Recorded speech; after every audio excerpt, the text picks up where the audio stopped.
டேய் மச்சான் தௌசி வாடா மச்சி. டேய் என்னடா மச்சான் பாஸ்ல பண்ணி நெட்டில இது இல்லையா?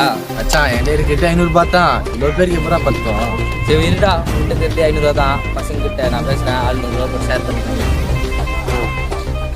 டேய் முண்டு வரான்டா, அவன்கிட்ட மட்டும் மேட்டர் சொல்லிடாதீங்க, மொத்தத்தை சாப்பிட்டு போயிடுவான். உங்களுக்கு ஒரு விஷயம் தெரியுமா? ஆளுக்கு 100 ரூபாய் போட்டு சாப்பாடு செய்யலாம்னு பிளான் பண்ணிக்கிறாங்க. டேய் என்னடா பிளான் பண்ணிருக்கீங்க? அதெல்லாம் ஒண்ணுடா, சும்மா தான் பசங்க பேசினுக்கிறோம். டேய் எல்லாம் எனக்கு தெரியும்டா. 100 ரூபா போட்டு சமையல் பண்றதெல்லாம் எனக்கு தெரியும்டா. நீ 100 ரூபாய் கொடுத்துட்டா 500 ரூபாய் பசங்க என்ன பண்ணுறது? போங்கடா நீங்களும் ஃப்ரெண்ட்ஷிப். நோ போனா 4 பேர் சாப்பாடு மீந்துச்சு.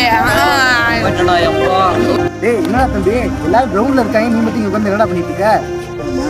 அடா போங்கண்ணே, நீங்களும் ஃப்ரெண்ட்ஷிப்பும் எவ்வளோ சாப்பாடு கோசம் அசிங்கப்படுத்துறாங்கண்ணே. டேய் என்னடா பழக்கம் பழகுறீங்க? ஃப்ரெண்ட்ஷிப்ல நெட்டையா குட்டையா குண்டானா பார்த்து பழகுவீங்க.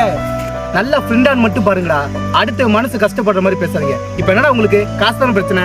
அவனுக்கு சேர்த்து நானே தரேன்டா. ஃப்ரெண்ட்ஷிப்ல என்னைக்குடா காசு வந்துச்சு? நம்ம எல்லாம் ஒரே ஃப்ரெண்டுடா.